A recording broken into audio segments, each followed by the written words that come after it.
Buenas tardes a todos, les brindo un cordial saludo y agradecimiento por acompañarnos en este 65º Simposio de Medicina Legal.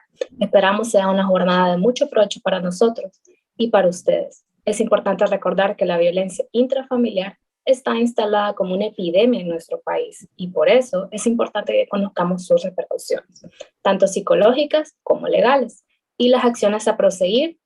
Entonces, sin más preámbulos, le damos introducción al simposio. Muchísimas gracias por acompañarnos.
A continuación, les presento algunas instrucciones para aprovechar al máximo esta experiencia educativa y participar de manera efectiva. Vamos a asegurarnos de tener una conexión a Internet estable y confiable para garantizar una experiencia fluida durante nuestro simposio.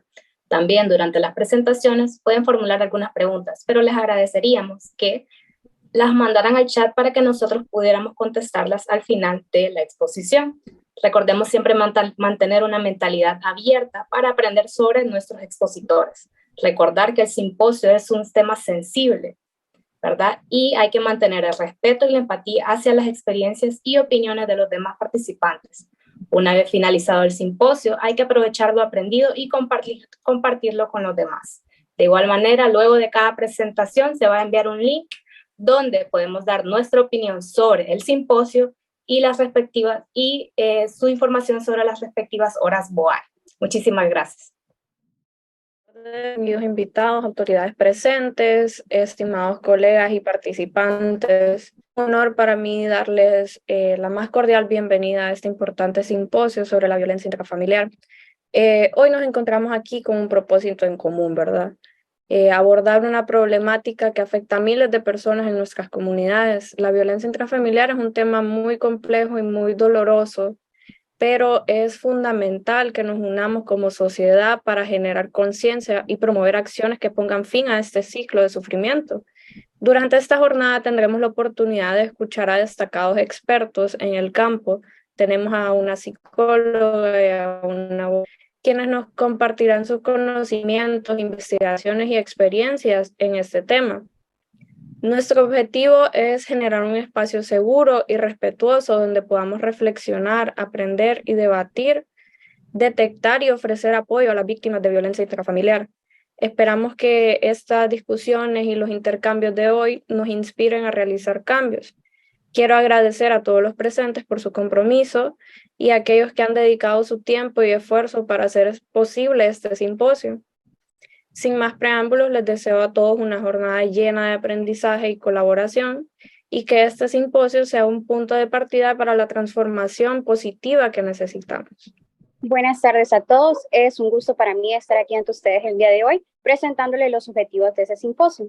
Entonces tenemos el objetivo general, que es definir el concepto de violencia intrafamiliar y sus repercusiones tanto en las víctimas como en la sociedad desde un enfoque médico y legal.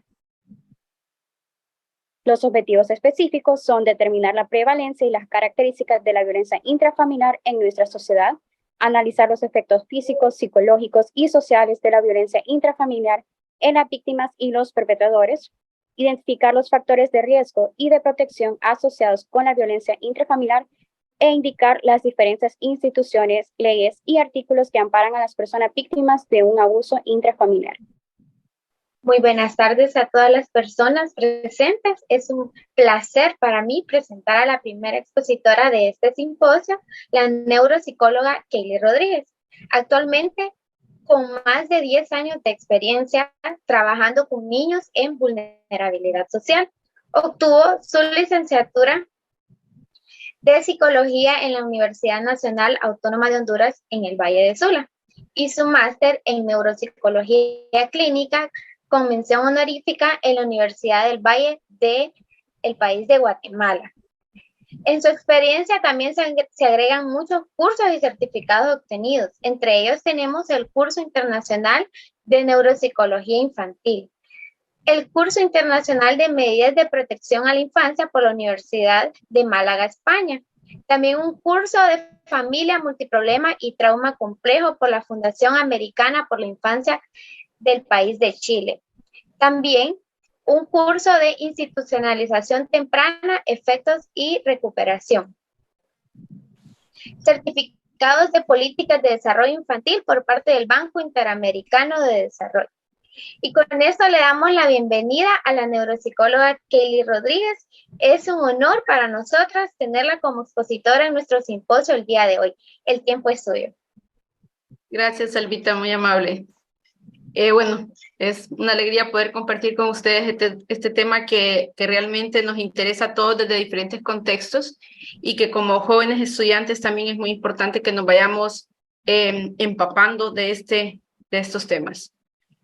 Al hablar de violencia intrafamiliar, yo sé que muchas veces muchos de nosotros creemos que no hemos sido víctimas o que no hemos estado expuestos a estos contextos, porque asociamos que violencia intrafamiliar únicamente es el tema de los golpes precisamente. Sin embargo, existe un alto espectro en este tema de la violencia y es algo que tengo 20 minutos para poder compartirlo con ustedes. Y quiero comenzar con esta frase que dice: no seré una mujer libre mientras siga habiendo mujeres sometidas. Realmente esta es una realidad que muchas de nuestras mujeres y de nuestras familias están viviendo a diario. Así que partiendo de esta idea, vamos a dialogar un poco. ¿Me ayuda con la presentación, por favor? ¿Qué implica la violencia? Yo creo que este es el punto de partida. Este tipo de violencia intrafamiliar es ejercida en un contexto familiar, así que a diferencia de que los que nos agreden en otros entornos suelen ser personas externas, en la violencia intrafamiliar es una persona cercana a la víctima, es decir, que hay un tema de poder. Generalmente este tipo de violencia es ejercida por el padre o por los hombres de la familia, pero también pueden haber o pueden suceder en otros aspectos como el tío, el abuelo, por un rol de poder. Es frecuente en este contexto que exista este tipo de violencia. Siguiente, por favor. Esto comprende algunas características específicas como pueden ser actos violentos que va desde la fuerza física hasta el hostigamiento, el acoso o la intimidación que se produce en el seno de un hogar hacia la víctima, y algo importante es que se perpetra por al menos un miembro de la familia, es decir, que hay un miembro que está ejerciendo este tipo de acciones de manera continua. Al hablar de este tipo de violencia, nosotros como mujeres muchas veces, o como espectadores, muchas veces tenemos un comportamiento crítico hacia las personas que vemos que hoy el marido la golpeó y mañana se reconciliaron, por ejemplo, o es un hombre que las agrede de manera física o de manera verbal, y nosotros decimos, pero ¿por qué es tan tonta? ¿Pero por qué lo hace? Y bueno, estos son los retos de la violencia intrafamiliar, porque debido a que el agresor también es una persona que de alguna manera me da amor o me da este tipo de afecto o me mantiene económicamente, hay muchas variables que se juntan y que a largo plazo esto también produce que las víctimas continúen estando en un entorno donde obviamente se sienten agredidas, pero no pueden salir de esos espacios negativos. La violencia está asociada a este tema de desigualdad de poder, como les comentaba, y va a tener diferentes manifestaciones. Quizás todo tipo de violencia que se da en los contextos familiares es esto. Hay un individuo que tiene más poder y que tiene la capacidad de ejercer cierto miedo o inhibir a ciertos miembros de la familia, y esto le ayuda a él a tener, pues, obviamente, el poder. Les decía al inicio, existen diferentes formas de violencia. cuál desde la física, que son ya los que todos conocemos, golpes, es este maltrato físico evidente, pero también tenemos la violencia psicológica, que es la que no se mira y de alguna manera, y en mi experiencia trabajando con entornos vulnerables, es la que menos da herramientas a los individuos, porque como pasa desapercibida, hace que la víctima ni detecte qué está pasando, solo está sintiendo el factor emocional, se siente incapaz, no puedo, no lo logro, esta es la vida que conozco, yo me lo merezco, y todas las consecuencias que lleva esta violencia psicológica y que nos deja al individuo darse cuenta que realmente está siendo violentado. Y pues está la violencia patrimonial o económica, y también la sexual, que ahora muchos hablamos y concientizamos sobre esto, la violencia sexual que se da en este tema de las parejas o los matrimonios, y que pues producto de yo soy el marido o soy el esposo, tengo el derecho a tener o a obligar a una mujer a tener relaciones sexuales, aun cuando ella pues no lo quiere. Siguiente, por favor. Así que este tema de la violencia hace que todos nosotros, desde diferentes contextos, nos pongamos en los zapatos de estas personas, porque de alguna manera, si yo no he sido agredida, puede ser que mi prima, mi amiga, mi hermana, una vecina, cualquier persona de mi entorno está siendo agredida. Y en Honduras tenemos altos índices de violencia hacia la mujer. Obviamente este es un tema que pasa desapercibido, y aunque hayan muchos movimientos, el llegar a tener un nivel de prevención es algo que requiere de mucho trabajo, y de que todos nosotros desde nuestras diferentes especialidades nos juntemos y empecemos a trabajar. Así que yo creo que también este es un buen espacio para inspirar a estas nuevas generaciones a que pueden hacer cambios, a que pueden crear cambios para los niños y las niñas que están creciendo ahorita y que en algún momento van a ser vulnerados. Y yo a esto, y quizás al final de la presentación les comento, pero yo a esto le tengo una crítica. Por ejemplo, cuando trabajamos en temas de empoderamiento de la mujer, solo trabajamos e intentamos empoderar a la mujer, pero no estamos trabajando con el niño, que un día va a ser un adulto, que un día va a ser un hombre que probablemente agreda porque no le estamos dando las herramientas. Así que este es un tema de, al hablar de que queremos prevenir la violencia, tenemos que considerar todos estos aspectos, porque hombres y mujeres pues siempre vamos a convivir juntos, y todos necesitamos tener la capacidad de poder controlar nuestras conductas, de gestionar y sobre todo de poder convivir en paz, como se suele decir. Este es el famoso ciclo de la violencia que en muchos contextos lo hemos visto. Y vean que al hablar de esta fase 1, que es la fase de la acumulación, de la tensión, estas fases muchas veces, y no hay un único perfil, por decirlo así, hay veces o familias o agresores que pueden ser fases cortas o periodos cortos, o pueden ser periodos muy largos que lleva varios meses para que se vaya acumulando este tipo de tensión. Muchas veces nosotros vemos a estas mujeres que están estresadas, que están agotadas porque emocionalmente están siendo afectadas, y esa tensión se acumula en ellas, y llega un momento en el que explotan, y es la fase 2, explota el agresor, pero también la víctima, y en muchos casos es me voy a poner la denuncia, y sé que luego van a hablar de esto con un abogado, y es bien complejo, porque en esa fase donde explota, va a poner la denuncia, está decidida a alejarse, se va a poner la mamá. Existe como este momento donde yo sí tengo el valor de hacer las cosas. Sin embargo, sabemos que todo esto se disminuye porque en algún momento, una es por toda la presión que existe para las mujeres, el hecho de verse involucradas en esto, muchas verse con niños, los niños de alguna manera extrañando a su padre, implica muchos cambios a nivel emocional, pero también a nivel económico, a nivel familiar, y esto conlleva en muchos casos a que volvamos a ceder y dicen, no, bueno, voy a regresar con él me prometió, y esta es la famosa luna de miel que se puede ver, que es este ciclo. Esto es interminable, a no ser que en algunos casos las mujeres realmente tienen redes de apoyo, logran tener un entorno protector y logran romper el ciclo. Podemos vivir o pueden pasar muchos años en este juego. Y ya uno se acostumbra, las familias se adaptan y dicen, no, es que ya lo dejó una vez y volvió y estuvo en este juego.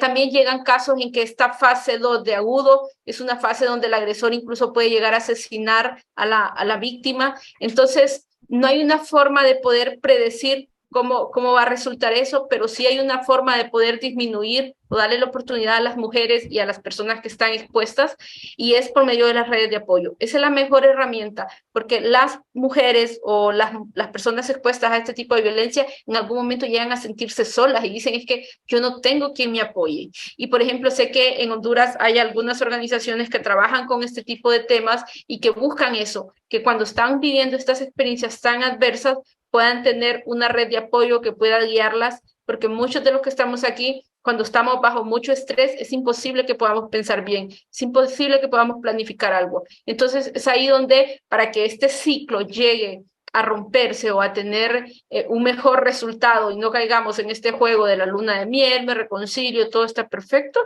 necesitan redes de apoyo.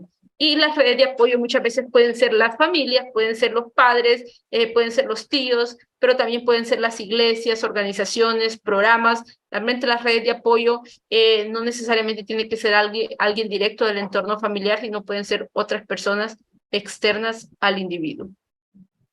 Siguiente, por favor. Existen algunas características, y este no es como un perfil así como, hey, esto es, y todos los que tienen estas características son agresores, sino más bien existen algunas características básicas que nos puede permitir a nosotros, desde un contexto de prevención, identificar algunos agresores. Y una de ellas es que es probable que sean individuos a nivel emocional bastante dependientes. Es decir, necesito el amor de la otra persona y eso me hace dependiente de esa persona. Sin embargo, en algunos momentos son mucho más propensos a explotar, a agredir. Esto probablemente está asociado a que son algunas veces individuos inseguros de sí mismos, y la única manera de sentir que estoy teniendo ese poder, que estoy haciendo o controlando algo, es ejercer poder sobre las personas más vulnerables. O sea, por eso, y al inicio decíamos que es una relación de poder. Aquí está el individuo y aquí está la víctima, y pues evidentemente la víctima tiene menos posibilidades. Muchas veces se muestran seguros, muchas veces pueden ser individuos que ustedes perciban como seguros, pero algunas veces solo es una máscara para poder intentar ocultar realmente los miedos, las angustias o esa inseguridad en sí mismo, para poder sentir que valen o que son importantes. Tienden a humillar, y este tema de humillar es bien importante porque muchas veces estas humillaciones comienzan con cosas pequeñas, como la persona, la mujer se puso un tipo de ropa y le dice, no te queda bien, te miras más gorda, por ejemplo. Pueden ser cosas tan pequeñas, sin embargo, con el tiempo obviamente se van haciendo grandes, y con el tiempo también empiezan a producir un impacto negativo en la víctima. Así que el tema de las humillaciones son como ese ingrediente secreto que de a poco se va incluyendo en este tipo de violencias y que va pasando desapercibido muchas veces. Están los celos patológicos e incluso la dificultad para mostrar estas emociones de yo soy así, a mí así me criaron y yo no puedo cambiar, y tratan de mantener la expresión emocional de las emociones agradables más disminuidas, y se muestran mucho más enojados o propensos a cometer conductas agresivas. Como les digo, esto no es como que todos los agresores van a ser así, pero estas son algunas pautas generales. En Honduras tenemos altos índices de violencia, pero sabemos que tenemos muy poca salud mental. Así que esto está muy asociado. Tenemos padres que criaron hijos con violencia, y ¿qué esperamos? Si a mi hijo le pego, ¿qué espero? Que cuando sea el padre de familia no vaya a agredir a su mujer. Es muy probablemente que lo haga. Así que este es un ciclo también sin fin si no empezamos a disminuir estos contextos. ¿Cómo podemos ver a la víctima? Bueno, una de las cosas básicas que ustedes pueden percibir de las víctimas es que son o tienen problemas de autoestima. Es decir, yo como ser humano estoy disminuido precisamente porque pues eso me lo pasan diciendo todos los días en la casa, y sabemos que es todos los días porque el agresor lo veo todos los días. Se siente muchas veces culpable por haber sido agredida. No, es que yo me lo busqué, yo fui que lo provoqué, yo no hice a tiempo lo que él quería. Se siente fracasado en forma total como mujer, es decir, no, soy un total fracaso como mujer, y pues el tema del temor o el pánico debido a que no tiene el control de su vida. O sea, los agresores no solo llegan a controlar la parte emocional, sino también muchas veces la parte económica, la toma de decisiones. Hay mujeres que dicen, no, es que yo tengo que pedirle permiso a mi marido para ver si me deja. O sea, son tantas cosas que llega a tener el control que la persona, la víctima, se despersonaliza. Poseen esto es bien importante, las mujeres o las víctimas poseen un alto posibilidad de hacerse adicto a algún tipo de droga, mayor desórdenes a nivel de depresión, ansiedad o estrés, y pues muchas veces hay bastantes condiciones psicosomáticas, es decir, asociadas más a un factor emocional, pero obviamente con problemas físicos. Realmente la víctima tiene un conjunto de características que muchas veces va a ser propio de cada individuo, de cada perfil, y va a depender mucho de los antecedentes premórbidos de esta persona para poder identificar todo esto, pero entre más factores de riesgo hayan, sabemos que más negativo va a ser el pronóstico y su salud mental probablemente esté más impactada negativamente. Siguiente, por favor.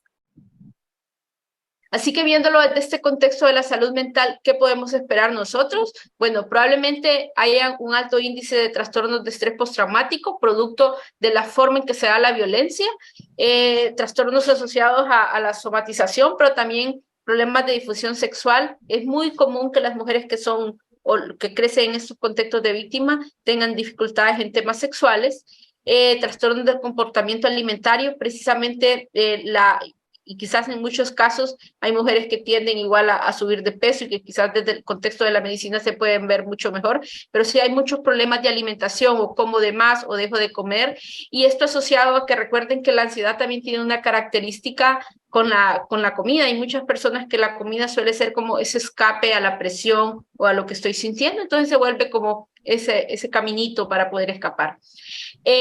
Quizás lo más negativo que podemos ver en estos cuadros clínicos es la depresión, porque la depresión sabemos que es un tipo de alteración silenciosa que muchas veces pasa desapercibido, principalmente si son mamás. Muchas mamás, por dar la mejor cara a sus hijos, se sacrifican, tratan de sonreír, poner la mejor conducta hacia ellos, sin embargo, por dentro obviamente están muriendo. Entonces, la depresión, para mí, a diferencia de la ansiedad, que la podemos identificar con algunos comportamientos, la depresión muchas veces puede pasar desapercibida y producir lo que nos dice, y es, estas mujeres tienen mayor riesgo de suicidio, tienen mayor riesgo de conductas adictivas, y pues es probable que utilicen la violencia con sus propios hijos. Y aquí es donde pasamos al siguiente tema que para mí es fundamental. Démosle a la siguiente diapositiva, por favor. Y es esta transmisión transgeneracional. Es decir, yo violento, mis hijos están viendo que yo violento y ellos están aprendiendo. Y era aquí donde les decía, no podemos permitir que empoderemos a las niñas y no empoderamos a los niños. Los niños necesitan crecer sanos, necesitan tener salud mental, necesitan tener habilidades emocionales, así que no los podemos sacar de este objetivo, sino que debemos trabajar con ambas poblaciones.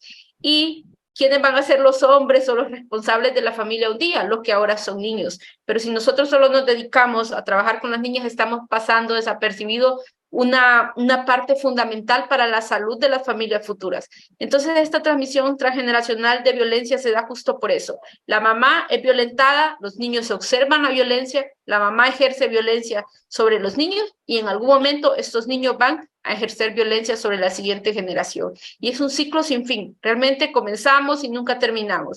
Así que, y de hecho, les dejo a todos, ahora hablamos mucho desde el contexto de la salud mental, de la crianza respetuosa, y es criar sin violencia. Eso es lo que proponemos y los expertos en derecho van a hablar todavía mejor de este contexto, pero criar sin violencia es respetar al individuo como humano, como persona, con todos los derechos que tiene. Me indican cómo voy con el tiempo, pero estoy tratando de hablar rápido para no robarles tiempo y no emocionarme.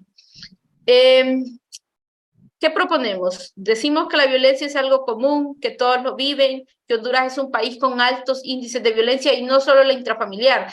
Sí sabemos que después de pandemia esto se aumentó. De hecho, las violencias en todos los contextos se aumentaron, pero estas que sucedían en el entorno familiar es todavía aún peor. ¿Por qué? Porque estuvimos casi 4 o 5 meses encerrados todos en un mismo espacio. Así que la violencia hacia la mujer y hacia los niños tuvo un aumento exagerado.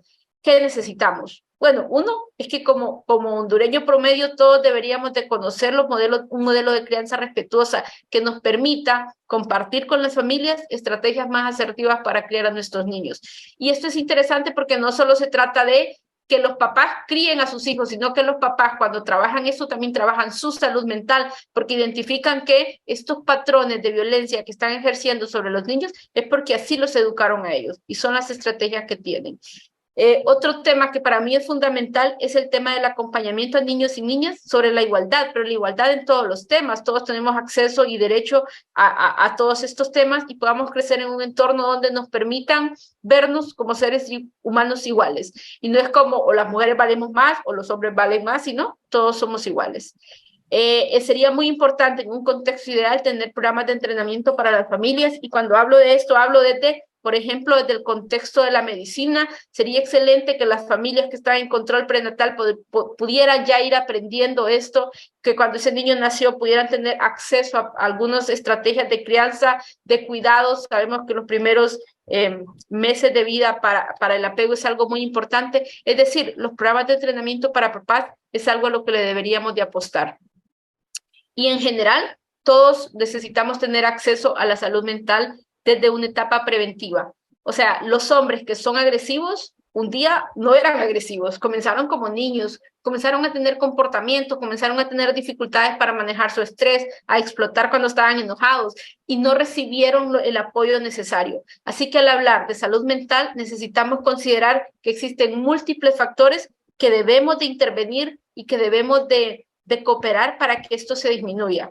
Y ahí es donde todos nosotros deberíamos de tener acceso a la salud mental con más facilidad, y no solo cierto tipo de población o ciertos individuos que pueden pagarla. Y pues lastimosamente es parte de nuestra realidad. Yo no sé cómo voy con el tiempo, pero yo entendí que habían 10 minutos de preguntas, así que yo hoy he terminado.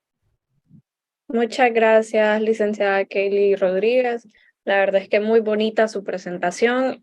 Ahorita vamos a habilitar el espacio de preguntas y la verdad sí han surgido bastantes preguntas interesantes ahorita, y creo que estos 10 minutos hasta cortos nos van a quedar. Bueno, la primera pregunta que recibimos es ¿en qué promedio el porcentaje de violaciones es cometido por un miembro de la familia? Si hablamos de infancias, por ejemplo, las violaciones son, ¿qué? El 2% se ha identificado que son personas externas. El resto, el 8%, es del entorno familiar. Y el entorno familiar puede ser el papá, el abuelo, el hermano, un amigo cercano a la familia, puede ser alguien del entorno que visita frecuentemente a esa familia. Entonces, aproximadamente el 8% de los delitos sexuales o delitos en este tipo de violencias es cometido por alguien cercano. Así que no les tengamos miedo a los externos y no más bien a los cercanos. Muchas gracias, licenciada. La siguiente pregunta es en cuanto a las fases que estaban mencionando, y preguntan que si esas fases de violencia no son más como un síndrome de Estocolmo, que ella conoce mujeres que defienden a sus esposos, que las golpean, aunque tengan apoyo por parte de sus familiares. No necesariamente. Lo que pasa es que cuando vemos estos contextos, estas mujeres en este contexto se adaptan a esta vida, ¿ok? Hay todo un tema de adaptación, de un mundo que conocen. Muchas veces son mujeres que ya fueron violentadas, entonces no tanto como un síndrome, es como un, vamos a llamarlo así, como un estilo de vida al que ya fueron adaptadas. Y sí, probablemente defienden al agresor porque sus capacidades cognitivas están disminuidas. ¿Cómo somos nosotros cuando estamos bajo niveles de estrés, bajo muchos niveles de estrés? El cortisol se dispara y todos andamos con muy pocas habilidades para gestionar problemas, para proponer soluciones, para poder seguir instrucciones. Entonces, más que eso es todo un tema de alteración a nivel cognitivo, a nivel emocional, que impide que, aunque tengan ayudas, puedan verla como ese auxilio. Y de hecho se han hecho estudios. Cuando yo estudié en mi máster, uno de mis compañeros hizo un estudio de los niveles de cortisol en las mujeres víctimas de violencia intrafamiliar, y eran elevadísimos. Y sabemos que el cortisol es estrés tóxico al final. Así que probablemente hay que hacer más estudios de esos temas. Muy bien, licenciada. Hablando, ya que mencionó el estrés, me preguntaban por aparte. Recuerden que también si les da pena pueden mandarme las preguntas a mí. Me preguntaban aparte cómo se puede superar el estrés postraumático. Es complejo, chicos, pero una de las primeras pautas es que necesitamos buscar apoyo, ¿ok? Muchas veces nosotros como individuos, que hay individuos muy resilientes, entonces buscan su red de apoyo, y a veces la red de apoyo puede ser la familia, la iglesia, la gente que tiene un contexto espiritual muy como afianzado, les ayuda mucho. Sin embargo, yo no eliminaría el tema de la salud mental, o sea, sí es importante iniciar un proceso terapéutico. Hay líneas terapéuticas, por ejemplo, yo en mi caso trabajo con cognitivo-conductual y trabajo trauma porque es mi área de especialidad, entonces hay líneas terapéuticas enfocadas en eso, que lo que busca es darle herramientas al individuo, porque el trastorno de estrés postraumático, recordemos que implica mucho, implica como recuerdos constantes, vivencias, como que ese suceso está sucediendo, entonces eso impacta incluso el rendimiento diario del individuo y no hace que tenga una calidad de vida. Así que mi recomendación es, usemos redes de apoyo. Si creemos o somos personas espirituales, tomemos esta parte espiritual, y la otra es si busquemos apoyo en temas de salud mental, porque eso nos da herramientas para manejar esos recuerdos y toda esa experiencia que ha dejado el trastorno de estrés postraumático. Ok, y al parecer una madre pregunta, ¿cómo se le puede enseñar a un niño a manejar su ira de manera constructiva? Lo más importante en estos modelos de crianza es que nosotros manejemos la ira de manera constructiva. Y una de las cosas que proponemos es gestionemos las emociones. Frecuentemente, los padres, cuando vemos a un niño enojado, le decimos, un ejemplo, le quité la tablet y le decimos, no te enojes, ¿por qué te enojas? Ok, gestionar la emoción sería, ok, está bien, entiendo que te enojaste, está bien, ¿qué tal si te tomas tu tiempo? Vas a jugar, vas a hacer algo, pero yo no caigo en crisis porque el niño está enojado. Entonces, la forma de construir o de gestionar es validar la emoción. Es decir, no está mal que usted esté triste o no está mal que usted esté enojado. De hecho, es bueno porque todas las emociones tienen un objetivo adaptativo. Entonces, un niño, después de que se enojó y mamá, en vez de regañarlo, le dijo, ok, está bien, ¿qué tal si te vas a jugar un ratito y luego vienes y hablamos, o luego viene y nos comemos un helado? Le damos una oportunidad de que él viva su enojo. Y eso depende mucho de la edad, pero como pauta principal es evitemos minimizar la emoción, evitemos decirle, no te enojes, eso es un dramático, no, más bien está bien que te enojaste, yo también me enojo de vez en cuando.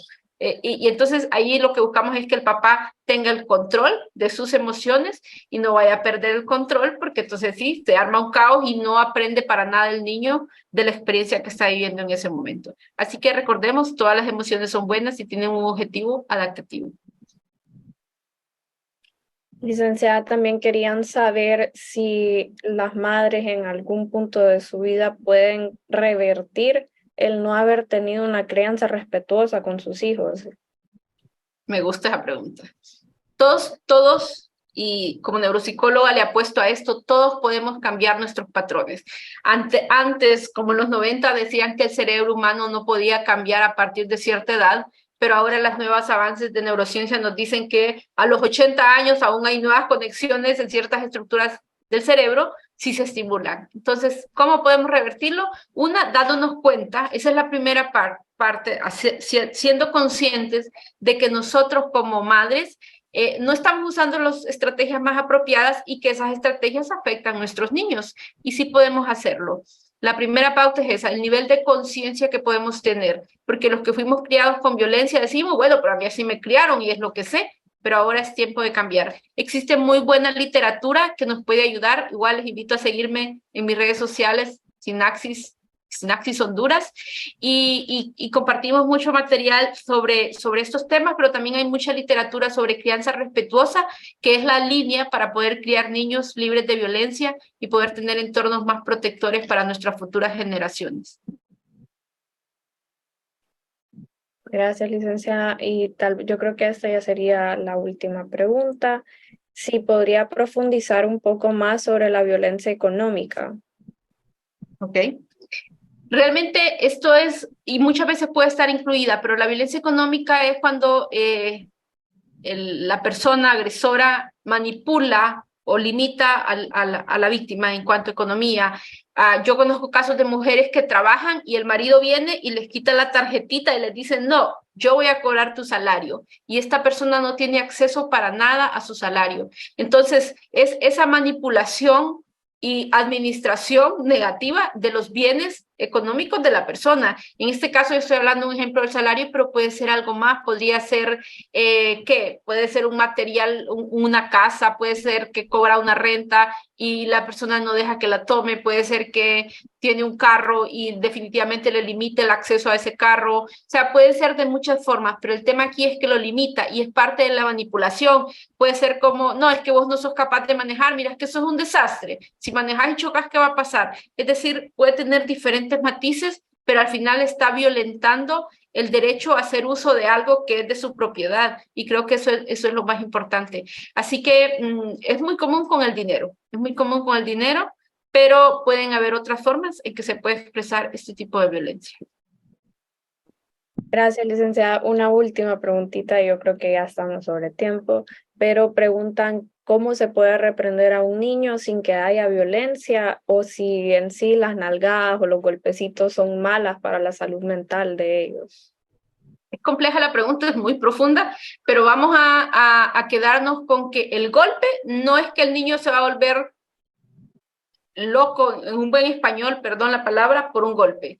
Pero el golpe no le deja un aprendizaje. O sea, yo luego no voy a hacer esa conducta, no porque aprendí que la conducta es inadecuada, que me puedo caer, sino porque me da miedo que mi mamá cada vez que yo me salgo por esa puerta me pega. Y aunque no sé por qué no me deja salir por la puerta, solo sé que me pega. Es decir, el golpe no deja un aprendizaje para la vida, deja un condicionamiento para el momento. Y es lo que buscamos, es que hayan individuos más competentes para la vida. Entonces, ¿cómo se puede reprender? Los niños son muy inteligentes y los niños comprenden, y va a depender de su edad, pero una de las estrategias más asertivas es poder hacer rutinas con los niños, poder hacer reglas y que sean ayudas visuales, le llamamos nosotros. Es decir, si yo espero que Marquito, cuando llegue a la casa, organice sus espacios, ponga el uniforme en su lugar, ordene sus cuadernos, todo lo que yo espero, yo puedo trabajar con Marcos en sus rutinas diarias, pongo ayudas visuales y estoy ayudándole a que él se las aprenda y que las lleve a la práctica. Lo más importante de esto es que lo hagamos como nosotros, como un modelo a seguir, porque de nada me sirve que usted le esté queriendo enseñar si usted lo hace gritando, insultando, regañando, entonces no funciona. Recuerden que el principal modelo para esto van a ser ustedes, los adultos, a cargo del menor. Muchas gracias, licenciada. La verdad es que estuvo muy bonita su presentación y con esto concluiríamos ya la sección de preguntas. Listo, no, un gusto. Gracias a todos y pues a trabajar y cuidarse, a construir un Honduras mejor y ustedes son parte de ello. Una vez más, muchas gracias, licenciada Kaylee. Ha sido un placer escuchar su ponencia el día de hoy y que nos haya brindado conocimientos tan relevantes y tan oportunos acerca de este tema de gran importancia en nuestra sociedad, como lo es la violencia intrafamiliar. Es un privilegio para mí poder entregar este certificado de reconocimiento de participación que dice de la siguiente manera: Universidad Nacional Autónoma de Honduras, Simposio 65º de Medicina Legal, Violencia Intrafamiliar. Se otorga la siguiente constancia a la distinguida participación en el simposio organizado por la tercera rotación de Medicina Legal, llevada a cabo el 26 de mayo del 2023, y que está firmado por nuestro docente, el doctor Alejandro Álvarez, y por el jefe del Departamento de Medicina Clínico Integral, el doctor Julián Matay. Muchas gracias. Kaylee, ¿usted tiene algunas palabras de despedida para este simposio? Gracias a todos. Realmente es un gusto compartir y pues no, me inspiran a que todos debemos de cada día ser mejores y ustedes como profesionales en algún momento que van a salir a este mundo laboral a hacer esos cambios. Un gusto haber compartido con ustedes. Muchas gracias, licenciada Kaylee. Y a continuación, seguimos con nuestro 65º simposio el día de hoy y tenemos la participación de la abogada Astrid Rocío Mejía, Mendoza, de 24 años de edad, con más de 3 años de experiencia ejerciendo su profesión, con diferentes preparaciones y capacitaciones en el área de derecho, tanto corporativo, empresarial, administrativo, notarial, mercantil, familiar y civil. Su formación académica inicia en el año 2015 como bachiller en Ciencias y Humanidades en el Instituto Experimental La Salle y posteriormente en el año 2021 en la Universidad de San Pedro Sula, obteniendo su título con distinción honorífica magna cum laude en la carrera de Derecho. Su experiencia laboral comienza en el año 2016-2018 como asistente legal en el bufete legal Mejía Molina. Posteriormente, en 2019-2020, como analista legal en la Secretaría de Desarrollo Económico y Regional en San Pedro Sula. En los años 2020-2021, como asistente administrativo y legal en el Grupo Legal de Honduras. Y desde 2021 hasta la fecha, ejerce como abogada procesalista en el Grupo Legal de Honduras. De igual forma, ella ha sido capacitada en diferentes seminarios, cursos y certificaciones que fortalecen su abogacía. La abogada Astrid considera que sus habilidades son la capacidad de análisis, trabajo en equipo, resolver conflictos, problemas, la proactividad, creatividad y orientación de resultados. Sin más preámbulo, le damos la bienvenida a nuestro 65º simposio a la abogada Astrid Mejía. Hola a todos, muchas gracias. Gracias por la invitación primero y la verdad que muy contenta por saber de que toman este tipo de temas, sobre todo para inculcar desde mucho antes lo que es el tema de la violencia intrafamiliar, permitir poder a los demás jóvenes que, como decía la licenciada, que en un momento van a ser profesionales y van a saber tener este conocimiento para saber aplicarlo en nuestra actualidad y que pues como sabemos formamos parte de los países en donde lastimosamente sufrimos de este tipo de situaciones y sobre todo de delitos hoy en día. Entonces, sin más introducción, pues me gustaría empezar un poco ya con lo que es el tema de la violencia intrafamiliar. Si pueden darle el siguiente. Porque sé que tenemos un poquito de tiempo, pero antes que todo, pues si quisiera iniciar comentándoles de que nosotros, por lo general, que es lo que escuchamos a través de los medios, a través de lo que leemos, incluso en noticias, periodistas hablan sobre el tema de la violencia intrafamiliar, violencia doméstica. Entonces, por lo general, esto es un tema muy importante porque tenemos que primero aprender a diferenciar un poco la diferencia entre violencia doméstica con lo que es la violencia intrafamiliar. Vuelvo y repito, los medios dicen tal persona sufre de violencia doméstica o tal víctima sufrió de esto y esto. Entonces, muchas veces caemos en el error de pensar que la violencia doméstica es sinónimo de violencia intrafamiliar. ¿Están íntimamente relacionados? Claro que sí. Solamente que sí hay ciertos aspectos que pueden ser que pueden diferenciar para que podamos entender un poco ya el tema de la normativa. Que a veces también entramos en ese tema de que por qué alguien que fue denunciado por violencia doméstica y está barriendo calles cuando tiene que estar en la cárcel, que por qué una pena tan baja cuando por lo que hizo y así sucesivamente, a veces no entendemos un poco el panorama legal, cómo está este tema de las sanciones, cómo está este tema de los castigos por este tipo de violencia, que pues desde luego vemos muchas situaciones en las cuales pues lastimosamente los agresores todavía siguen en libertad, todavía pues tienen sanciones o penas muy bajas, como podríamos decirlo, incluso han realizado muchos hechos que han no solamente durado en el momento, sino que es un tipo de habitualidad, es un tema de años que tal vez muchas víctimas han callado y pues que hasta cierto momento lo denuncian, pero es ahí donde entra esta diferencia principal para poder entender un poquito más sobre esto. Entonces, primero podemos hablar que tenemos dos categorías de violencia, la violencia doméstica que hemos escuchado y la violencia intrafamiliar.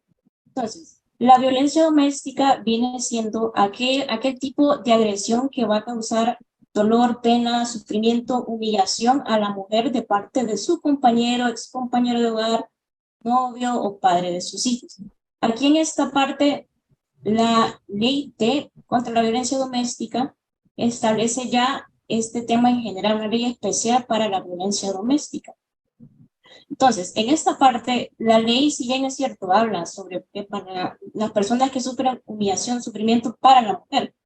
Aquí también la ley se puede interpretar de que, solo hay protección para la mujer, pero erróneamente también se tiene ese concepto de que esta ley Por supuesto, protege mucho a la mujer porque sobre todo en Honduras las estadísticas revelan y reflejan de que pues quienes sufren más de este tipo de violencia son las mujeres, el sector femenino que el masculino. Ahora bien, por supuesto que esta ley contra la violencia doméstica también es aplicada a los hombres, para aquellos que sufren también violencia doméstica de parte de su esposa, compañera de hogar, novio, etcétera, madre de sus hijos. Entonces, hay que saber también conocer ese aspecto que también muchos hombres de repente no saben de que pueden denunciar contra violencia doméstica, o bien sí saben, pero es un tema ya de que ellos sienten como esta pena, sienten esta timidez en poder hacerlo, y bueno, ahí es donde surgen más las estadísticas pues, de denuncias que obviamente van a salir reflejados para el lado del sector de las mujeres y de los hombres. Entonces, recapitulando un poco, la violencia doméstica va a incluir este tipo de agresión, que ahí es donde se incluyen los tipos de violencia que mencionaba la licenciada, sobre la violencia sexual, física, psicológica, económica y o patrimonial, que puede sufrir la mujer o el hombre. Entonces, la violencia doméstica vamos a partir, que lo vamos a tomar para que puedan entender mejor el concepto, como una falta, como un asunto administrativo en el cual va a ser como iniciar el antecedente de este tipo de violencia que sufren las víctimas. Entonces, entendamos primero esa parte para luego entrar ya a lo que es la violencia intrafamiliar. Recapitulando, tenemos que este tipo de violencia va a ser doméstica, va a ser como la falta, y la violencia intrafamiliar, entonces, si pueden darle siguiente a la presentación. Entonces tenemos ahora la violencia intrafamiliar como todo acto o conducta, sentimiento que ya involucra ya no solo a la mujer y el hombre, ahora que ya involucra más miembros de la familia. Es decir, que una persona ya no va a ser directamente hacia la mujer o directamente hacia el hombre, sino que aquí ya pueden involucrarse muchos más miembros del hogar, hijos, hermanos, abuelos, que más adelante voy a explicar. Pero aquí ya entramos en un concepto de violencia intrafamiliar, es decir, ya lo hablamos ya como del tipo penal, o sea, un delito. Ya no estamos hablando como falta, como la violencia doméstica, sino que ya entramos a lo que es en el sector, en el área penal de la violencia intrafamiliar. Siguiente, por favor. Entonces, adentrándonos más a lo que es nuestra normativa legal, tenemos ya lo que es el Código Penal. En su artículo 289 ya le da un nombre, ya le da un significado a este tipo de violencia intrafamiliar, catalogándolo como maltrato familiar. Así es como está denominado en el Código Penal, y básicamente pues ya lo explica, que es quien ejerce violencia física o psicológica sobre su cónyuge, la persona con la que tiene una relación, incluso una unión de hecho reconocida, o con quien tenga convivencia o no, novio, pareja, madre o padre de sus hijos. Incluso ya hablando técnicamente, no solamente eso con la pareja, sino también sobre sus descendientes, ascendientes, hermanos o parientes que siempre sean del cónyuge o con quien esté conviviendo. Entonces, aquí ya vamos entrando un poquito más en detalle cómo define el código este tipo de situación o de violencia intrafamiliar. Siguiente.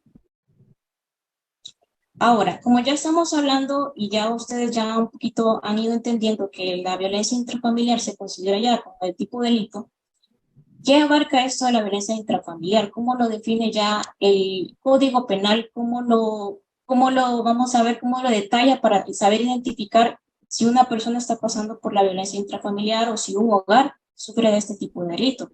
Principalmente pues destacan, como ya lo pudieron observar anteriormente, destaca lo que es la violencia física y la violencia psicológica. Solamente, vuelvo y repito, hacia la pareja, hombre o mujer, sino también a aquellos que pueden ser descendientes o ascendientes. Descendientes, entiéndanse como los hijos, los nietos, y los ascendientes pueden ser los padres, abuelos, o también pueden ser los hermanos, siempre y cuando pues estos sean parientes propios o del cónyuge o de la persona con la que en ese momento pues la víctima esté conviviendo. Siguiente. Y bueno, haciendo un poquito de mención y en relación a lo que mencionaba la licenciada, curiosamente en el año 2020, que fue el año que sufrimos de lo que es la pandemia y el inicio de este tipo de contingencia y emergencia, en el 2020, estadísticamente, el sistema de llamadas de emergencia 911 pues superó lo que son las 100,000 llamadas por violencia doméstica, un 57%, e intrafamiliar en el 43%. Si ustedes se fijan, la proporción de denuncias de maltrato fueron en su mayoría de niñas. Estos son datos alarmantes porque pues ratificamos de que quienes sufren este tipo de violencia en su mayoría y en su porcentaje mayor son las mujeres y también las menores de edad, en este caso pues niñas, y pueden ver la diferencia entre violencia doméstica y la violencia intrafamiliar. Claro está que pues la violencia doméstica, como es algo que se viene dando desde muchos años anteriores, pues es la que se ejerce más hoy en día sobre la mujer, igual con los hombres, pero que pues hasta ahorita están haciendo hincapié ya más lo que es la violencia intrafamiliar y ahora se da entre el núcleo completo del hogar. Siguiente. Ahora entramos un poquito a lo que es cuál es la pena aplicada a este tipo de delito de maltrato intrafamiliar. Pues ya el Código Penal nos establece claramente pues que la pena general aplicada a este delito va a consistir en una multa de 100 a 200 días de prestación de servicios de utilidad pública aplicado a lo que es el agresor o la agresora, como también prisión de 6 meses a 1 año. Aquí pueden ver un poquito la diferencia ya cuando ustedes escuchan que tal vez alguien que fue denunciado por violencia doméstica solo está barriendo las calles. Aquí ya vemos versus ya el maltrato intrafamiliar que ya implica lo que es la prisión. Entonces aquí estamos hablando que es un tema ya penal, un delito. Y que claro, pues estas son la pena aplicada de manera general, pero claro está que la situación puede depender de muchos factores. Por ejemplo, más adelante les voy a explicar un poco más, puede depender mucho, digamos, si las personas tienen hijos, si las personas, muchos hogares manejan el uso de armas, cuestiones así que pueden aumentar más esta pena que ya está establecida en el Código Penal. Entonces aquí donde entramos a cuáles son esas situaciones en que la pena puede aumentar para el tipo de delito de maltrato familiar. Y como se los mencionaba anteriormente, pues ya el Código Penal nos establece lo que son ya las situaciones agravantes, o sea, circunstancias que pueden agravar la pena para el agresor o la agresora. En este caso, pues las circunstancias que van a agravar bastante lo que es la pena va a ser, número 1, cuando se realiza sobre una víctima vulnerable por su edad o una persona con discapacidad. Tengamos en cuenta eso a la hora del núcleo familiar, que se da muy constante también cuando de repente realizan algún tipo de agresión en donde un lugar donde pues hay muchas personas que o bien son menores de edad o bien son personas con discapacidad y que desde luego no pueden defenderse. Luego tenemos la segunda circunstancia, pues que se realice este tipo de violencia o maltrato intrafamiliar en presencia de menores. Escuchen bien y es importante porque aquí es donde muchos hogares pues sufren y es una costumbre pues de los padres lastimosamente pues de realizar este tipo de pleitos en frente de sus hijos. Los hijos escuchan, a veces los hijos son los que también son las víctimas, no solamente el madre o la padre, sino que también los hijos también sufren de este tipo de violencia física, psicológica. Ellos presencian y a veces incluso sufren de violencia sexual entre los miembros de su familia y por ende esto incrementa más lo que es la pena. Y número 3, como les mencionaba anteriormente, aumenta lo que es la pena para la circunstancia cuando el agresor o la agresora utiliza armas o instrumentos peligrosos. Ya aquí ya no nos vamos a solo los golpes, te tiro una silla, te tiro algo, no, aquí ya estamos hablando de una violencia ejercida ya con un arma propiamente, sea un cuchillo, un palo, ya como el arma propia, porque sabemos que hay muchas personas que manejan este tipo de armas. Y aquí ya vemos la gravedad del asunto, que ya no es una simple violencia física de golpe, sino que ya estamos hablando de una violencia en donde involucra armas y que por supuesto las lesiones que van a sufrir las víctimas pues van a ser mucho más gravosas. Y por último, la última circunstancia que establece ya lo que es el código es que se realice en el domicilio de la víctima. Como sabemos, en el hogar a veces, muchas veces no necesariamente las personas pueden estar conviviendo, como por eso establece ya la ley que este tipo de violencia pues se aplicaba no solamente para aquellos que de repente estén casados o que vivan, sino para aquellos que tampoco no conviven, son pareja pero todavía no conviven en el seno del hogar.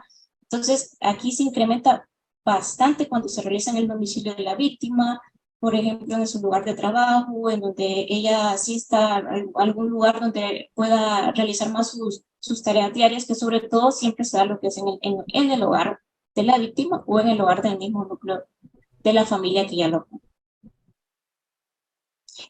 Importante, si pueden retroceder anteriormente, por favor, gracias.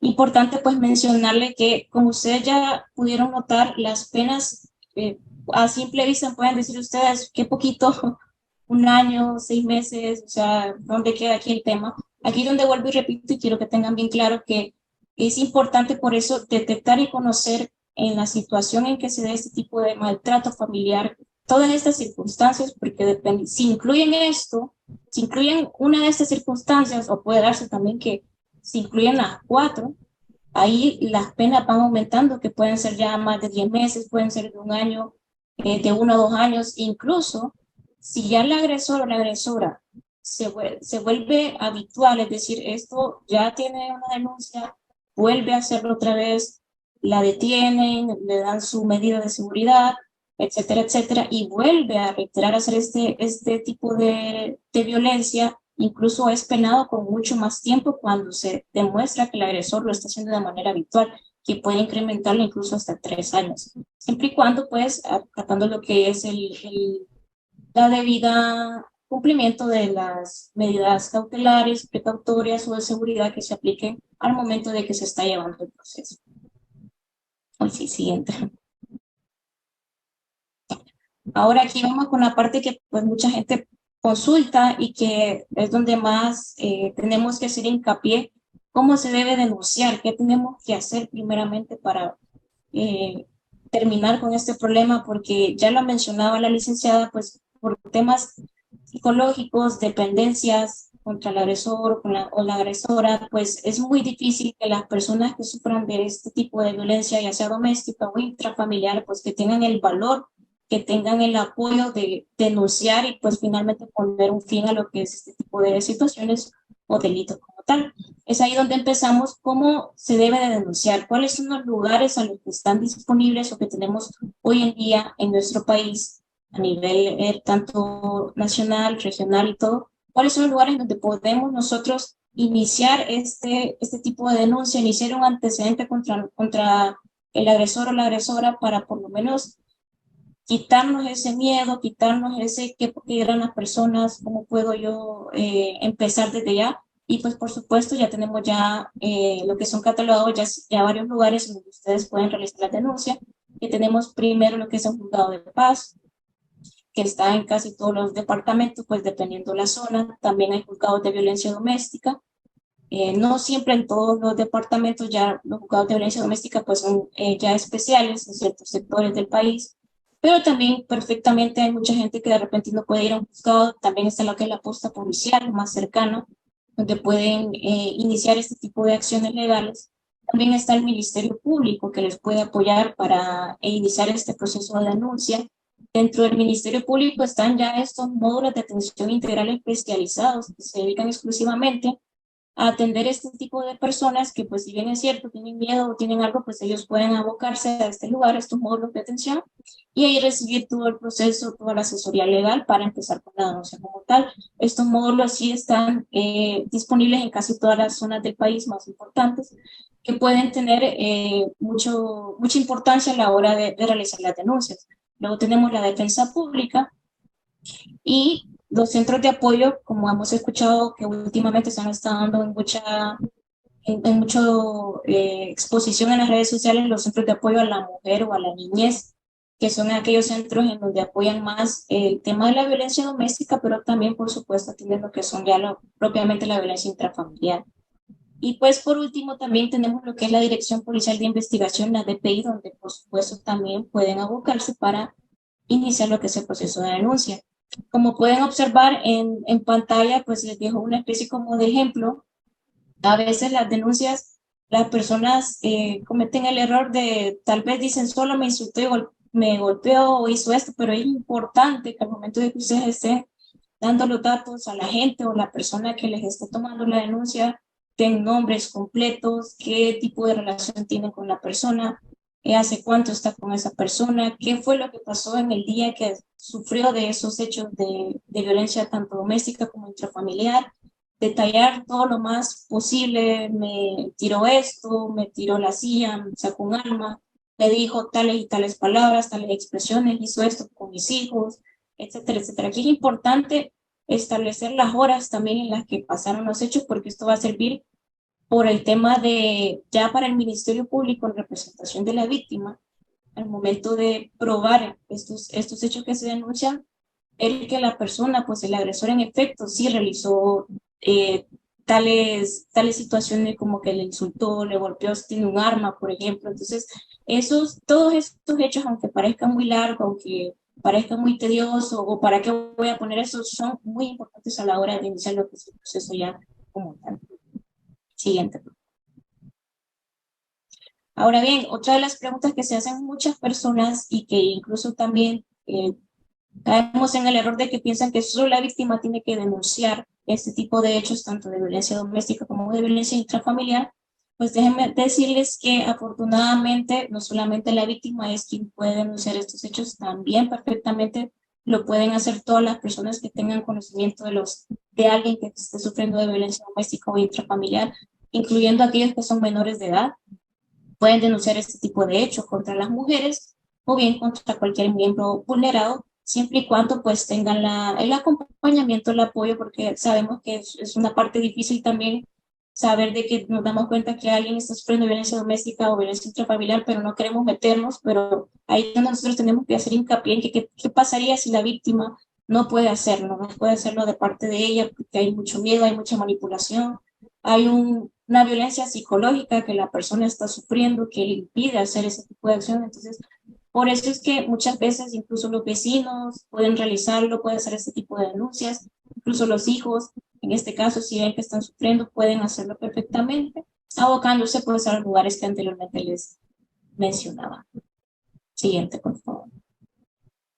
Ahora bien, muchas veces tenemos las situaciones, sobre todo en ciertos escenarios, quienes tienen la obligación de denunciar, porque tampoco no es que la víctima o también algún vecino, los menores de edad, sino que también muchas veces entramos en situaciones de, por ejemplo, quiénes son aquellas personas que por ley tienen obligación por denunciar, ¿verdad? Entonces primero tenemos el funcionario, la funcionaria, el empleado o el empleado público que conozca el hecho, incluyendo maestras, maestros.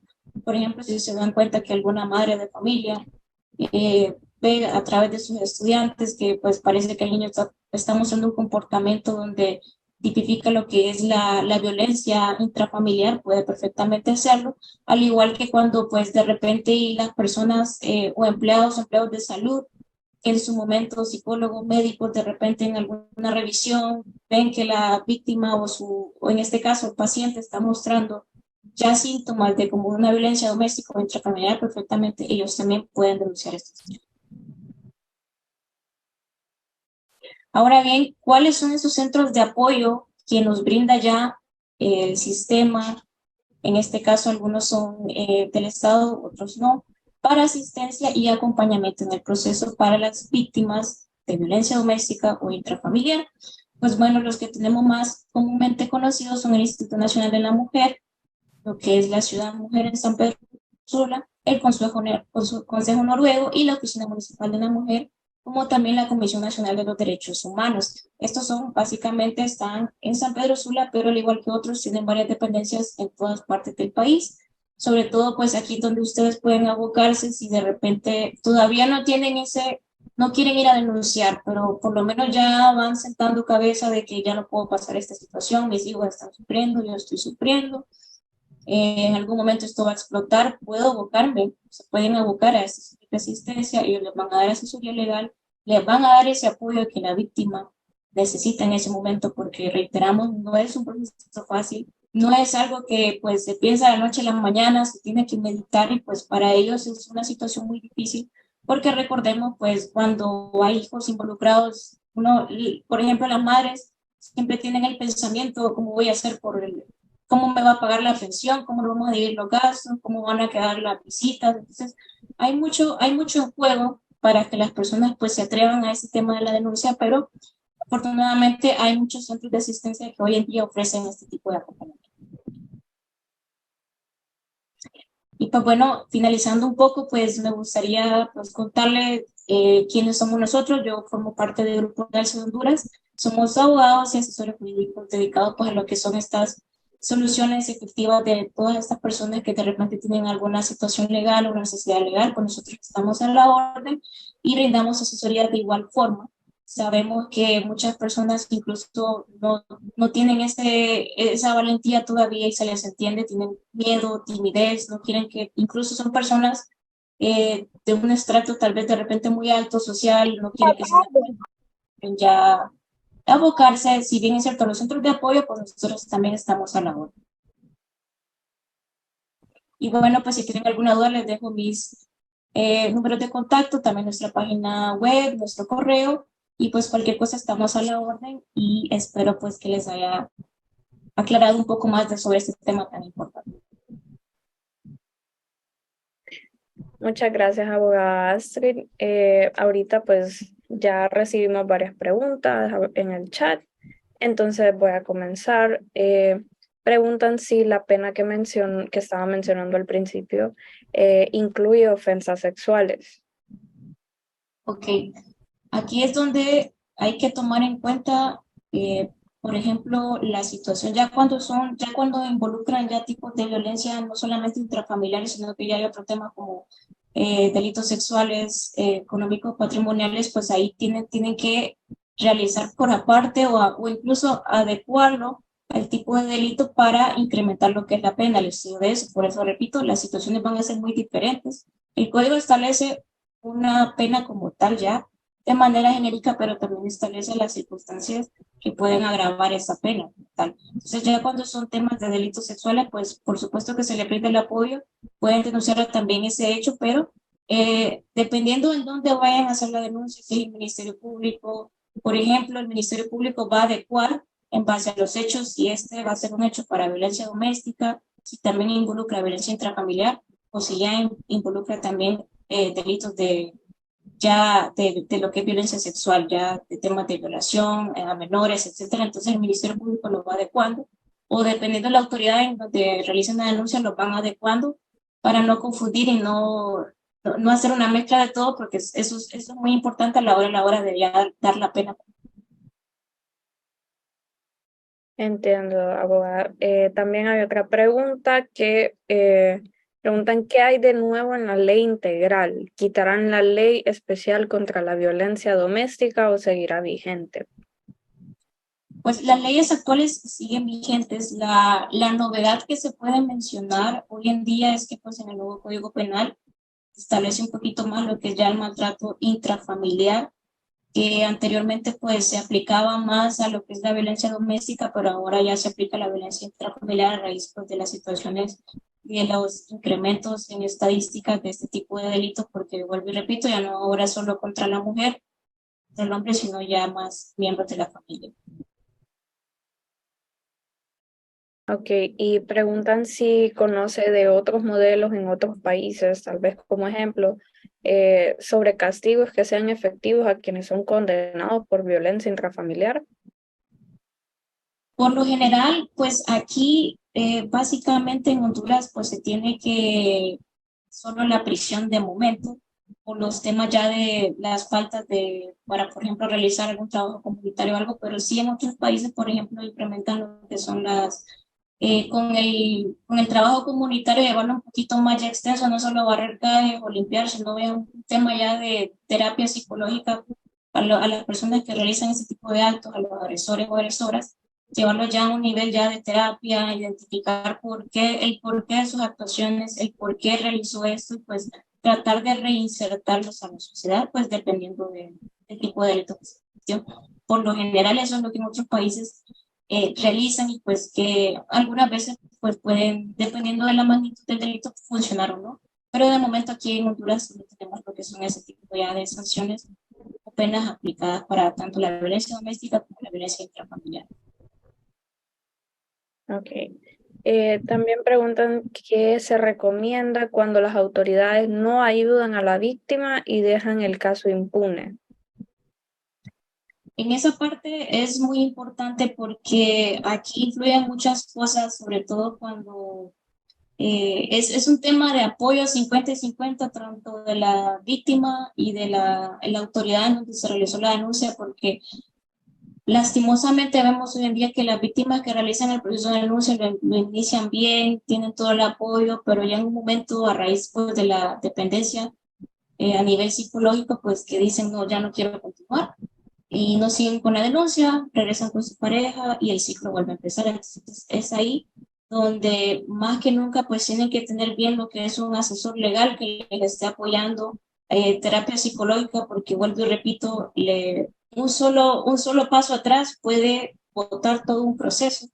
Por ende, las autoridades darían como que, ok, esta persona ya no está interesada en continuar con el proceso, pues hasta que se vuelva a reactivar, pero como les digo, todo depende pues también de la víctima, un 50 y 50, pero también pues muchas veces lastimosamente pues nuestro sistema aquí judicial se puede ver muy abarrotado de mucha carga laboral y las denuncias pues son increíblemente gigantes, o sea, ustedes pudieron ver el nivel de denuncias por el 911, ya se imaginan en procesos judiciales, pues sí, un poquito ya el tiempo de respuesta sí puede ser frustrante para las víctimas en llegar a una pena ya o como tal, pero para eso está la implementación sobre todo de las medidas de seguridad, las medidas precautorias y también aquellas medidas cautelares. Esto quiere decir medidas de seguridad, por ejemplo, inmediatamente si la víctima denuncia, las medidas de seguridad que se aplican por lo general son alejar al agresor de la víctima, que en un lapso de 24 horas no se acerque al domicilio, que esté detenido, hasta que se les dé la audiencia. Ya un poquito más adelante en el proceso, las medidas precautorias, cómo van a quedar ya con el tema de órdenes de alejamiento, por ejemplo, si ya, dependiendo de la situación, si es un agresor que pues ya involucra un poquito más más que violencia psicológica, sexual, económica, sino que también física. Y también las medidas ya cautelares, cómo van a quedar con el tema de la pensión alimenticia, cómo va a quedar el régimen de comunicación con sus hijos, porque esos son otros temas que también hay que saber y que también el Estado brinda al momento de realizar este tipo de denuncias, cómo van a quedar, ok, ya denunciaste, el proceso va adelante, cómo quedan ahora tus hijos, la víctima siempre se va a hacer cargo, claro que sí, y también tiene derecho a la visita de estos hijos a través de un régimen de comunicación, claro, que pues la autoridad competente que pues, se va a adecuar a la situación que está viviendo. Gracias, abogada. Me parece en los comentarios del chat aquí que mencionaban la organización Caritas, también que brinda apoyo para las víctimas, y algo bastante interesante que pusieron ahí en el chat es que también dan terapia psicológica a los agresores. Correcto, hay algunas entidades que sí brindan de manera pues sin fines de lucro este tipo de apoyo emocional, terapias incluso. Solo a manera de cumplimiento con las autoridades, lo que ellos les interesa también es que cumplan el tema de las sanciones y las multas, las penas, pero sí es muy importante que pongan hincapié también en el tema psicológico, emocional, no solamente de la víctima, sino también del agresor. Tenemos también otra pregunta que pues es un poco fuera de lo común, pues preguntan que en el caso del maltrato fuese en el hombre, si se puede abocar a las mismas organizaciones o dónde se puede abocar para buscar ayuda. Claro que sí. Obviamente no caigan en el estigma. Sí es cierto que la violencia pues sí se da mucho más en las mujeres, pero claro que sí, los hombres también pueden abocarse a estos centros de apoyo. Claro está que ponen un poquito más de apoyo hacia la mujer, hacia el sector femenino, porque vuelvo y repito, es quien más sufre de este tipo de delitos, es más propenso a que sean víctimas de lo que es la violencia, pero los hombres también pueden abocarse incluso a este tipo de centros de apoyo, brindarles en los centros especializados, como les mencionaba, en el Ministerio Público. También, si ustedes no pueden abocarse de repente a estos centros, consultar con un abogado, incluso un consultorio jurídico gratuito que puedan brindarle ayuda. O también, pues ya, si lo quieren tener a nivel ya totalmente privado, pues contratar un abogado privado que les pueda asistir. Preguntan también si es posible rehabilitar a un agresor sexual. Sí es posible, vuelvo y repito, pues dependiendo del grado o la magnitud del delito cometido, sí se puede, mediante los programas de reinserción, pueden apoyar a lo que son estos agresores. Eso dependerá mucho del agresor, si pone de su parte también, pero sí es posible poderlo reinsertar. Gracias, abogada. Creo que esta ya sería la última pregunta. ¿Cómo es el trámite o cómo se hacen las denuncias anónimas? Bueno, ustedes, cuando son personas que de repente no quieren que se vean involucrados sus nombres o algo, pues pueden abocarse en cualquier de los lugares o centros de apoyo que les mencioné anteriormente. Si ustedes no quieren, de repente si son vecinos o algún pariente tal vez, o amigo o amiga, pueden hacerlo perfectamente, siempre y cuando pues tengan bien a la mano los datos de nombre completo del agresor, datos completos de la víctima, donde ellos han visto ese tipo de actos de violencia, tener bien en cuenta todos esos detalles, pero sí lo pueden hacer perfectamente. Okay, disculpe, tengo otra pregunta más. ¿Cuáles serían las implicaciones legales para la custodia de los hijos en caso de violencia intrafamiliar? Si acaso el padre o la madre quisiera pedir la custodia del niño o niños. Es una pregunta muy, muy buena y interesante. La verdad es que involucra todo otro tipo de factores ahí. Les mencionaba, pues, cuando ya hay medidas, por ejemplo, cautelares, cómo va a quedar el tema de la manutención o pensión alimenticia, cómo va a quedar el tema de la visita, pues bueno, siempre y cuando pues, las víctimas quieran continuar con el proceso perfectamente, pues ya lo que es el Código de Familia ya establece situaciones en donde se pueden suspender o quitar la patria potestad de los menores.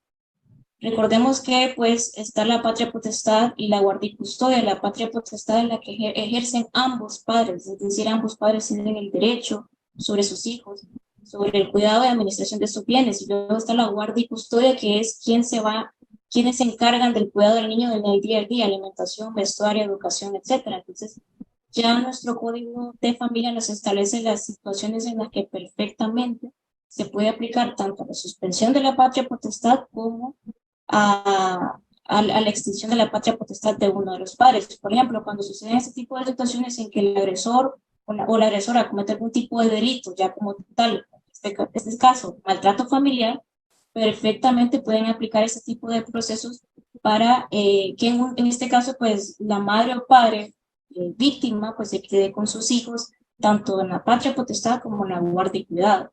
Claro está que este tipo de procesos, el hecho de que si a alguien le quitan la patria potestad o se la suspende, no significa que no se va a hacer cargo de las obligaciones alimentarias del menor.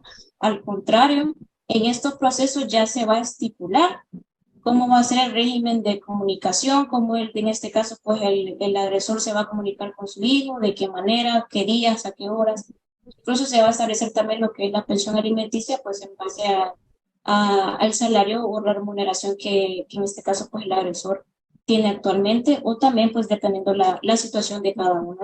Eso se va a ir abarcando a medida pues los procesos van tomando su curso, empezando desde una denuncia hasta pues ya finalizarlo y ya quedar con el tema de la patria potestad y la guardia. Bueno, gracias, abogada. Creo que con esto ya terminamos el espacio de preguntas. Muy, muy bonita presentación, la verdad, y creo que aclaramos muchas dudas y los participantes pues aclararon sus dudas. Muchas gracias, abogada. Gracias, y a ustedes también, pues, por este tema tan importante. Me llena de mucha satisfacción y alegría que lo tomen a este tipo de eventos, porque muchas veces no sabemos cómo ayudar a nuestros amigos, familiares, vecinos, y muchas veces llega ese día donde queremos hacer el cambio y no sabemos cómo, pero para eso están este tipo de actividades y les agradezco.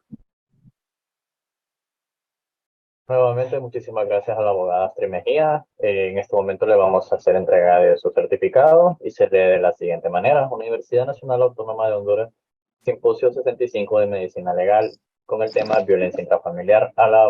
Se otorga la siguiente constancia al abogado Astrid Mejía por su distinguida participación en el simposio organizado por la tercera rotación de Medicina Legal, llevada a cabo el 26 de mayo del 2023.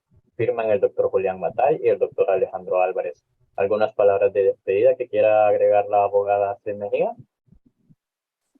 Bueno, principalmente pues hacer hincapié en tomar nota de todos estos datos, tomar nota siempre en la página web. Hoy tenemos todos los medios disponibles para poder informarnos un poco más, asesorarnos y ayudar a aquellas personas que sabemos que conocen este tipo de violencia o si lo está sufriendo, pues saber que no está solo o sola y saber que pues sí hay protección para su familia, para sus hijos o hijas, hermanos, padres, como sabemos que este tipo de situaciones pueden darse día con día y que de hecho son de los delitos que más se da en el 911 y sobre todo aquí en Honduras y en Latinoamérica en general. Muchas gracias, doctora, por su participación. Ya para finalizar, pues, es un honor para mí poder brindarle este certificado al doctor Alejandro Álvarez, nuestro médico docente y coordinador del simposio. Gracias a su experiencia y dedicación, nos ha brindado consejos para poder compartirles esta experiencia muy grata de aprendizaje. Y pues el certificado nos dice Universidad Nacional de Autónoma de Honduras, Simposio 65º de Medicina Legal, Violencia Intrafamiliar. Se otorga la siguiente constancia al doctor Alejandro Álvarez por su colaboración y coordinación en el simposio organizado por la tercera rotación de Medicina Legal llevada a cabo este día, ¿verdad? Muchísimas gracias, doctor, y le cedo la palabra. Muchas gracias. En primer lugar, antes de dar las palabras de despedida, quiero recordarles a la audiencia que nos ayude con una encuesta o cuestionario de satisfacción del simposio. Para nosotros de mucho interés, con ese escenario vamos a tratar de mejorar cada vez más, darle mejor calidad a este tipo de actividades. Lo otro es que estos simposios quedan grabados en YouTube, ¿verdad? Pueden buscar Álvarez UNAVS y ponen el nombre de 65 Simposio de Medicina Legal de Violencia Intrafamiliar. Ahí lo van a encontrar a partir del día de mañana. Ahora sí comencemos.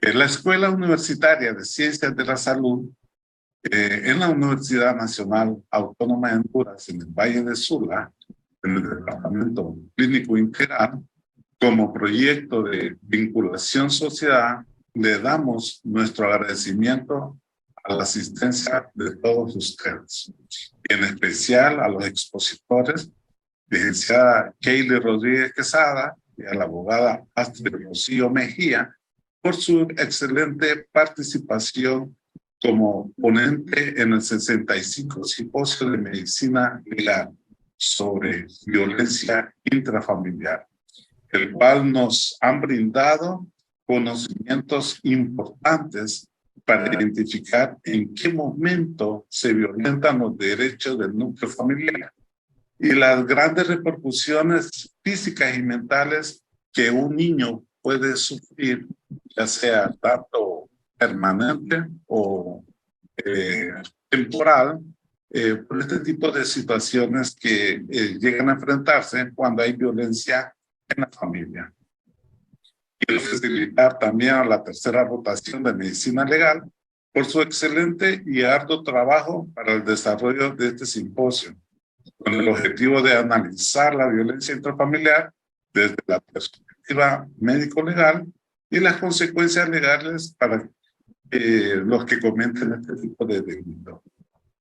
Entonces, nomás me queda decir que este simposio ha llegado a su final, hoy, 26 de mayo de 2023, a las 5:35 de la tarde, y muchas gracias a todos, a los colaboradores, tanto directo o indirectamente, por su apreciable asistencia.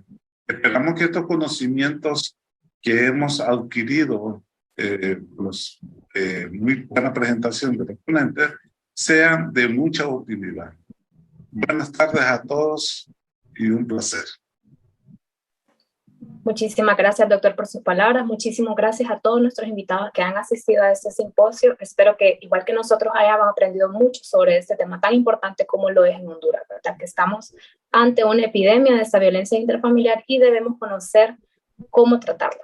Muchísimas gracias. Ahorita vamos a pasar pues al video y finalmente les vamos a mandar el link para las horas BOAE, las cuales el certificado se estará enviando dentro de aproximadamente 2 semanas. Muchas gracias.